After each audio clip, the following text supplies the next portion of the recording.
All right, everybody. Now I want to talk about TikTok. And I've talked about it before, how I put some of my dancing up on TikTok before. And TikTok gave me plenty of likes. But then it would pause.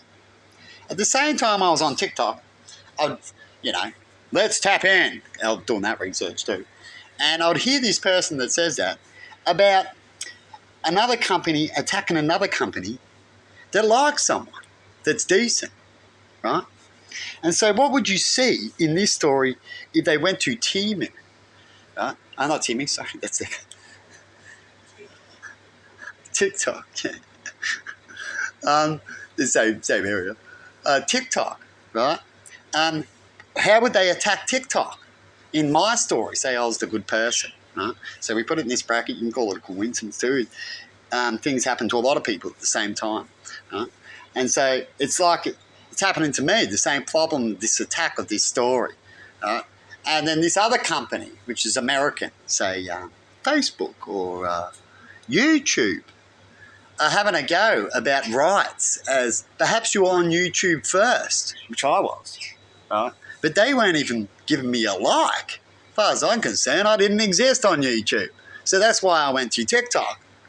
But then on TikTok, I had issues of pause moments while I was listening to these stories about people taking people to court and stuff like that. So you can imagine all this story, right? And then all of a sudden you see these people that own TikTok rock up to Australia where they're disowning good people. Do you think China might be rocking up to be a decent China? Or do you think China's rocking up to take advantage of something? Perhaps to blackmail in certain ways and go, you're as bad as us. Do you want me to speak about something? You know what I mean? It all goes around, hey? But luckily we have our own brain to really make our own decisions when people come in to do things. I just like to put certain stories to certain outcomes. I could actually make a movie with this story, and it'd be a pretty good one, about China coming to save a decent person, right? A godly person, perhaps an alien type person, to show the world that another country is holding something they're not meant to. Being as bad as they are and not telling people that they're as bad as them.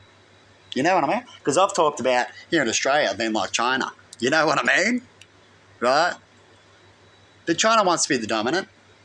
We understand that. Every country wants to be great. I understand. You look after your citizens, they will look after you, is how I see greatness. Definitely if you got some education. But anyway, perhaps you might see this movie one day. So, like I said, for a hobby. And it's me and a person that can spell very good and write down very quick. As I talked about before, how I worked with a geek at school and helped him out and he helped me out when it comes to writing out an essay off the computer because it just took me too long and he did it in 2 seconds. Then I did something for him that took him too long or couldn't do and I did in 2 seconds. Right? That's what friendship is. That's what citizenship is meant to be. But if your citizens don't feel like that, then you're dominating your country. You're doing unrighteous things. And we hear that China wants to change. We are seeing China change. China's not as bad as they used to be. So that's a good thing, isn't it, Emma? Oh, she's got a mouthful, sorry. Like the combination every now and then. But there you go. So I'm a person that's neutral. But would I work with China? Well, if they changed a little more, perhaps. Who knows? But would I work with them if you're in the country that turns out to be the same as them? But they want to treat you better. Well, I guess I'd probably head that direction, wouldn't I? It's just human. But have a good one, everybody. And one day I might have to show you these scripts of movies. See ya.